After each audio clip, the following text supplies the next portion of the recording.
Trabalho realizado pela Embrapa com o objetivo de valorizar a camada superficial do solo, conhecida como topsoil, mostrou que essa terra, antes desprezada em lixões e aterros sanitários, pode ser muito útil na restauração de áreas degradadas. É o que você acompanha agora na reportagem. O Cerrado ocupa toda a região central do Brasil e cobre 1/4 do país em estados que vão do Paraná ao Maranhão. O bioma apresenta mais de 13 mil espécies de plantas, sendo 4 mil endêmicas, ou seja, não são encontradas em nenhum outro lugar do mundo. Porém, mais de metade da vegetação original do Cerrado já foi desmatada. Os pesquisadores estimam que hoje é necessário restaurar mais de 5 milhões de hectares do Cerrado para que não haja perda significativa de plantas, animais e micro-organismos. Para restaurar o Cerrado que já foi perdido, a ciência criou um conjunto de técnicas de restauração ecológica.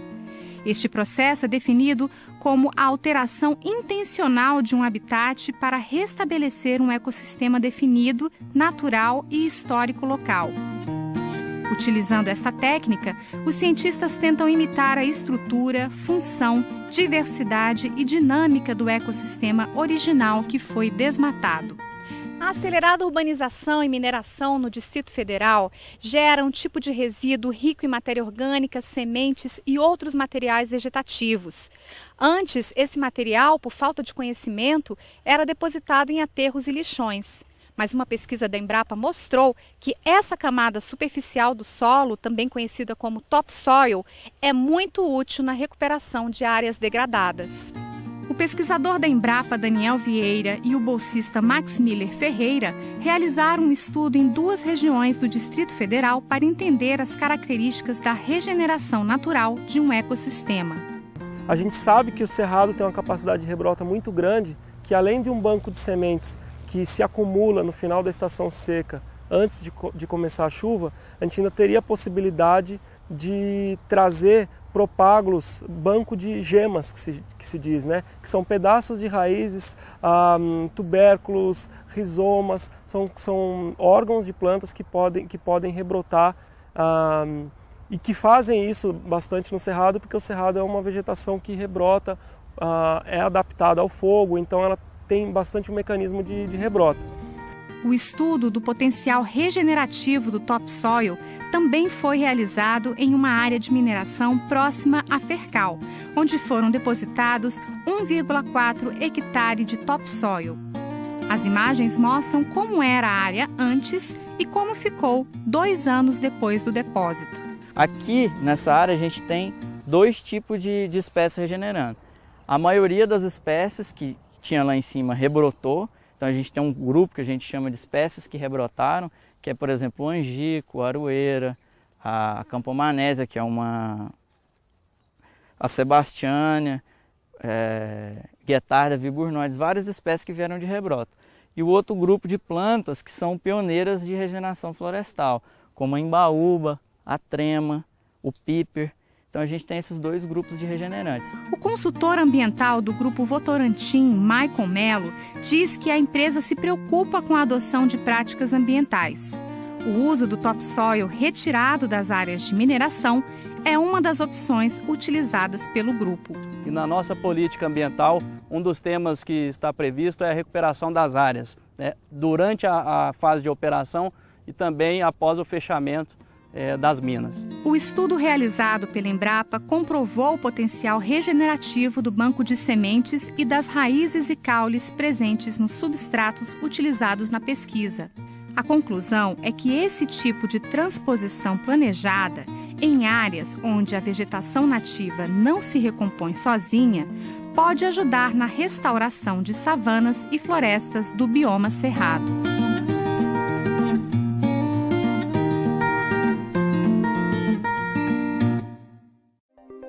Vale lembrar que o topsoil deve ser depositado de preferência em locais que perderam o solo superficial, como em minas inativas, cascalheiras e caixas de empréstimo de solo. E saiba na próxima reportagem que características deve ter o topsoil utilizado na restauração ecológica e por que é importante preservar o cerrado.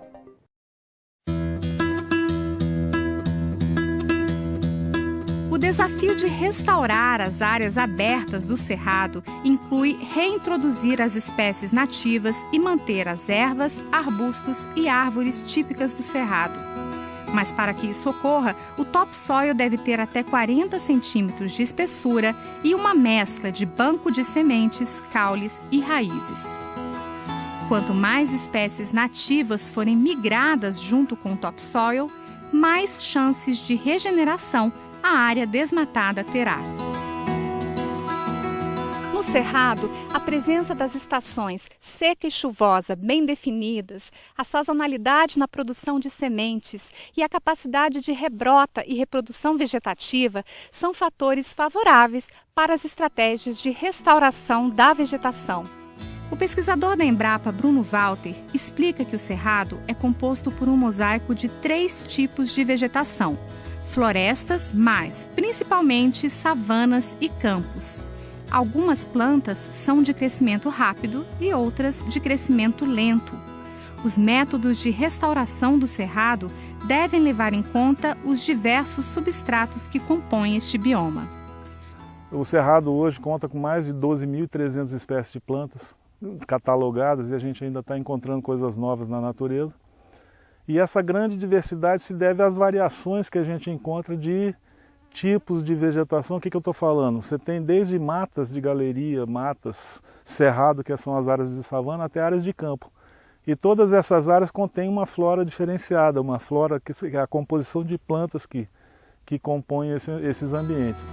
Há 38 anos, a Embrapa guarda amostras de coleções de plantas do cerrado no herbário. As amostras são chamadas de esicatas, que são as plantas prensadas e secas numa estufa, fixadas em cartolina e acompanhadas por um rótulo com informações sobre a espécie e o local da coleta. Dessa maneira, é possível estudar e registrar as espécies da flora, o que é fundamental para apoiar ações de conservação e restauração ambiental. Herbários são centros de documentação que guardam e preservam plantas secas utilizadas em estudos de botânica, de ecologia, de trabalhos de restauração. São verdadeiras bibliotecas que guardam plantas secas e trazem toda a informação que essas plantas, inerentes a essas plantas, quando são coletadas em campo. São centros de treinamento de estudantes, de profissionais também que procuram o herbário para seus estudos e basicamente é quase que pode-se dizer um laboratório acadêmico, não é um centro, herbários em geral, 99% dos herbários brasileiros são centros utilizados por pesquisadores e estudantes pela academia em geral. Num herbário a gente pode fazer uma série de estudos nomenclaturais sobre as plantas, áreas de distribuição, onde essas plantas ocorrem e fazendo um vínculo, então, com o projeto de restauração, qual é a vantagem do herbário? No topsoil, quando se muda esse solo de um local para outro, esse solo já traz uma série de sementes, rebrotas, plantas que já estão ali, que já vão iniciar um processo de restauração em um novo local, com esse adianto do que a própria natureza já está trazendo. Então, como é que a gente percebe isso? A gente vai ao campo, coleta essas plantas e vem tentar identificar. Aqui eu coloquei alguns exemplos de plantas que a gente poderia citar. Na região de Brasília, isso é um vinhático, nome científico, Enterolobium gumífero, que é uma planta que normalmente, a partir de raízes, rebrotas, elas conseguem fazer novos indivíduos. Isso aqui, uma outra espécie bem comum, é a faveira de Morphandra mollis, que é um outro exemplo de uma planta que se dá bem nesses projetos de restauração, que ela, se for uma rebrota, um pedaço de raiz, elas já se iniciam no novo plantio. Um outro exemplo assim, que ilustra essa diversidade que a natureza, que o cerrado tem, né? Então, por exemplo, isso aqui são 4 espécies de um gênero, o Arax, que é uma planta de uso humano, são parentes silvestres do amendoim. Nesse caso aqui não são plantas exclusivas do Distrito Federal e região, mas é para dar uma ilustração do tipo de variações morfológicas que a gente estuda e também das variações florais, que isso a gente tem uma série de técnicas para ver isso. Aqui também são plantas, aqui é um gênero comum de uma plantinha da família Rubiácea, bem comum aqui no Distrito Federal. Esses são exemplares aqui do DF, que geralmente eles vêm junto com essas camadas de solo. Então, por exemplo, esse é um gênero que traz aqui 4 espécies aqui como ilustração. É um gênero bem rico e normalmente em trabalhos tradicionais de restauração, essa diversidade de espécies pequenas, das baixinhas, que a gente pode dizer assim, elas eram um pouco negligenciadas. Há uma preocupação em restaurar com plantas lenhosas, com árvores, com arbustos maiores, e essas plantas menores, que exatamente onde está a diversidade do cerrado, elas eram negligenciadas. No caso do herbário de Senardim, como uma curiosidade, a gente tem aqui esse exemplar, que é o nosso mais antigo exemplar, que é uma coleta feita por um inglês aqui na região de Goiás, Piauí. Essa coleta ele fez em 1840 e nota-se a perfeição, quer dizer, a única técnica, apenas secando a planta, ela permanece perfeita por 100, 200 anos, e aqui a gente tem exemplares que são coletas mais recentes. Esse aqui é uma coleta do ano 2000, uma coleta de 98, mas notem que a única técnica usada para a preservação desses materiais é a secagem, e não deixando que pragas corroam, não tendo fogo nem nada, essas plantas vão durar 300, 400 anos. Com certeza o Cerrado, com toda a sua biodiversidade, merece ser preservado, pois esse bioma é o mais rico em espécies no planeta. Vamos ver na terceira reportagem como o estudo do topsoil ajudou na elaboração de uma resolução que obriga as empresas a se preocuparem a restaurar áreas degradadas no Distrito Federal. Acompanhe.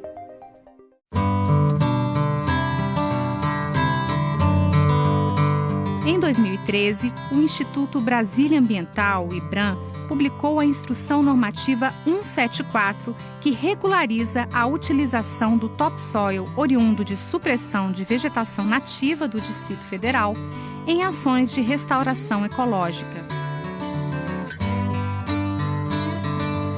O técnico do IBRAM, Luiz Fernando Xavier, explica como foi a construção da IN 174 e como está sendo feita a fiscalização.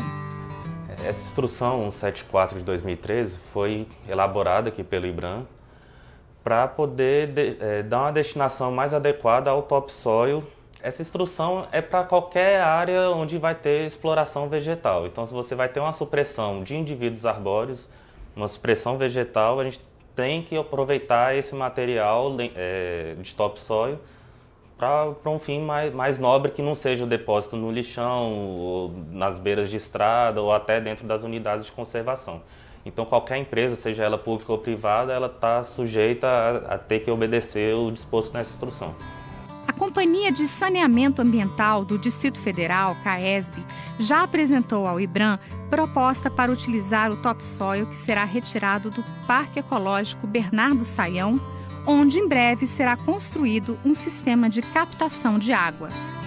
Caio Teobaldo fala sobre a decisão de retirar o topsoil antes da construção da estação de captação de água e mostra o plano de manejo em mapa. A CAESB possui o Manual Ambiental de Obras de Saneamento. Nesse manual há a previsão e exigência do armazenamento da camada superficial de solo, o topsoil. Em consonância com o Manual Ambiental da CAESB e com a Instrução 174 do IBRAM, a CAESB vai propor a utilização desse material da escavação e da supressão de vegetação da estação de tratamento de água do Lago Paranoá, do futuro sistema da CAESB. E essa área verde, de acordo com o nosso inventário florestal, uma área de cerrado bastante denso, bem preservado, com a camada superficial de solo bem preservada, descontaminada, quase nenhum lixo. E a gente vai propor utilizar a camada oriunda dessa supressão nessa faixa aqui, que é uma área mais degradada, né? Essa poligonal achurada aqui. Dessa forma, pretendemos cumprir tanto a legislação ambiental, a Instrução 174 do IBRAM, quanto a política ambiental da CAESB, o que vai possibilitar e contribuir para a preservação e recuperação da vegetação nativa do Cerrado. O uso da camada superficial do solo, o topsoil, é apenas um dos métodos de restauração ecológica utilizado para recuperar áreas degradadas.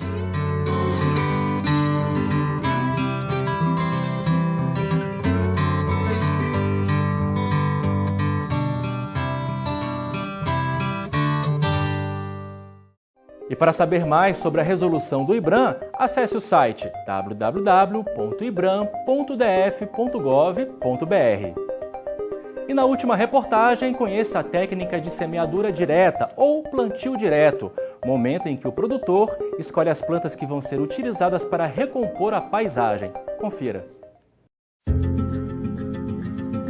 Outro método bastante eficaz, especialmente para áreas que foram desmatadas para a agricultura e formação de pastagem, é a semeadura direta, também conhecida como plantio direto. A técnica consiste em fazer o plantio colocando as sementes diretamente no solo. No caso do cerrado, é importante replantar árvores, mas também os arbustos e ervas, o chamado extrato rasteiro, onde as pesquisas mostram que existem 6 vezes mais espécies de plantas. O pesquisador da Embrapa, Daniel Vieira, nos acompanhou até o PADEF, uma área rural a cerca de 60 quilômetros de Brasília. Nessa região, a Embrapa possui experimentos com a utilização da metodologia de plantio direto. Essa é uma área típica de um cerrado ralo ou um campo sujo, um solo raso.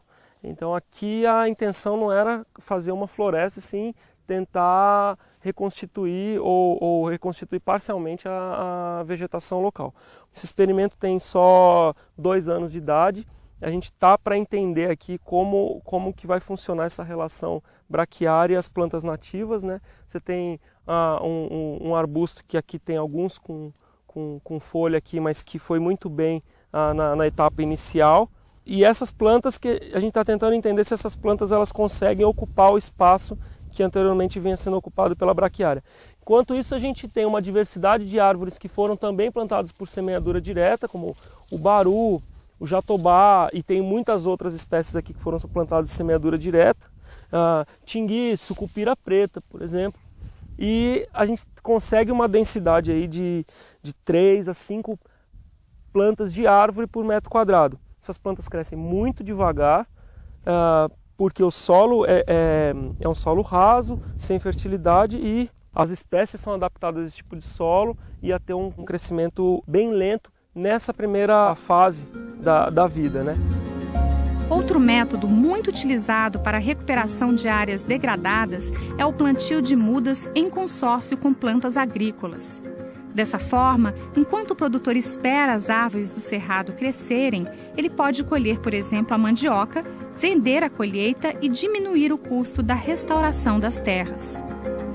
É importante lembrar que a escolha do método de restauração ecológica deve levar em consideração o tipo de vegetação que se pretende restaurar, o potencial de regeneração natural da área, a disponibilidade de sementes ou mudas, de mão de obra, implementos agrícolas, restrições à mecanização, limitação financeira e também preferências pessoais. O desafio de você plantar um campo cerrado é que a maior parte da diversidade e da biomassa da vegetação está no extrato herbáceo. Então o desafio é inserir o extrato herbáceo, não apenas as árvores. Para inserir extrato herbáceo, não se faz isso com muda, você tem que fazer com semente. Então a gente tem alguns experimentos que tentam aprender como se planta, como se insere essas espécies de volta no ambiente. Então você consegue enxergar aqui uma espécie que vai muito bem, que é a arístida, que é uma gramínea nativa, e outras espécies de gramíneas locais. Seja qual for a opção do dono da terra, é necessário realizar um monitoramento da cobertura do solo para saber se o método escolhido foi adequado, bem conduzido e garantir o retorno da vegetação nativa.